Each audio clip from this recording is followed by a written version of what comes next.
We will not be going back to the table. This deal stands as it is, so let you go back home on Christmas and explain to your people why you shut down the government, because we won't be doing it. The House. Furthermore, Mr. Speaker.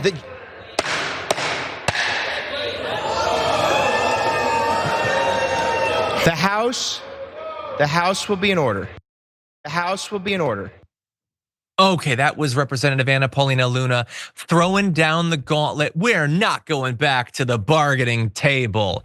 They're there right now, actually. I guess it's fun to say things. I say things on the internet all the time. And why say something and be held to it? That's not fun. So yeah, very strong. We're not gonna bargain anymore. And if this thing is destroyed because everybody that we worship wants us to destroy it, we're gonna say that it's your fault. But evidently they don't think that. Evidently they don't actually want everything to be shut down because they know that they're gonna be blamed for it because it's their fault, and that's how blame works. So I don't know, we're 24 hours out from Plan A failing or Plan B failing. I don't know. There's been a whole lot of congressional failure recently, but don't worry, Mike Johnson has a new plan, and we've got all the updated details about how this thing might go down. We also know what has already been pulled from it, which is certainly fun. They've taken out a whole bunch of different components that they were arguing were too expensive or whatever. Here's one thing they took out, thanks to Elon Musk. Funds for cancer research for kids is done. Couldn't afford it. Not in this country, richest country in the history of countries. Couldn't afford it. Those kids are gonna have cancer, I guess. And I love that this is happening as the right is so high on the idea that now they care about health. We've got RFK Jr., so we're the ones that care about health and all that. We're gonna get our kids healthy, except I suppose if they have childhood cancer. So some stuff was additionally taken out. We've got, let's see, language to ensure that providers of internet service to rural areas weren't ripping off customers. That had to go. I guess that benefits conservatives somehow, I don't know. Language to protect consumers from hidden hotel fees, couldn't afford that. Isn't Doge fun? Anyway, to secure the semiconductor supply chains, I guess we want to go back to relying on the countries that we demonize and engage in trade wars with for all of those, I guess. To restrict US outbound investment in China, I sort of understand why they're doing that. And even to prohibit deepfake pornography. All those were also gone in the successor bill that apparently has also failed. So many of those things clearly have no major financial ramifications. It almost seems like the fight isn't what they're saying it is, which is a principled stand against pork or whatever. It seems like they're delivering ideological wins in some cases for their base, but in a lot of these, not even for their base. They're screwing over rural conservatives.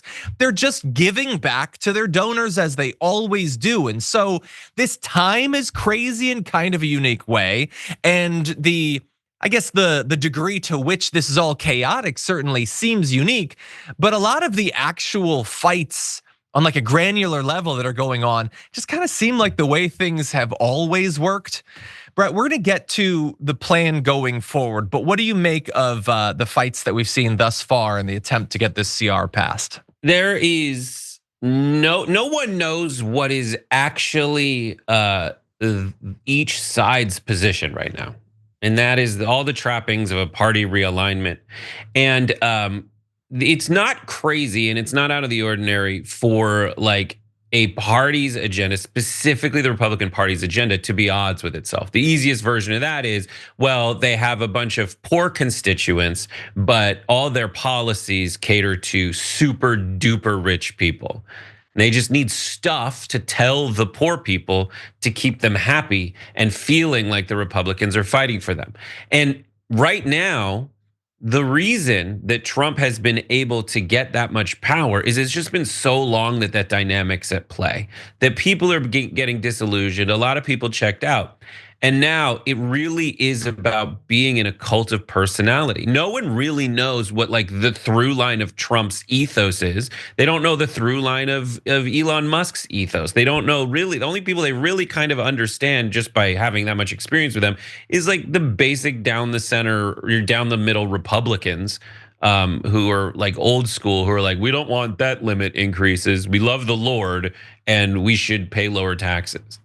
But in this scenario, like, it is exactly what we've grown accustomed to with Trumpism before Trump himself has taken office, which is just a lot of noise, a lot of chaos, not a lot of sense. It all seems that Trump is only focused on what he can get, that he understands, period. Yeah. And what he can avoid getting put in his lap, which we'll get to in a little bit. And I guess to the extent that any of the more recent developments in this have been interesting, it's the extent to which some congressional Republicans have been willing to go against what Donald Trump has been asking for. That doesn't mean that in the end they will do that, but in, I guess, plan B at least, we did see some bucking of Donald Trump's requests, and we'll get to some of the feuds that have come from that. When you click the join button and become a tier 2 member, you get access to all of our weekly top 10 lists. What are you waiting for?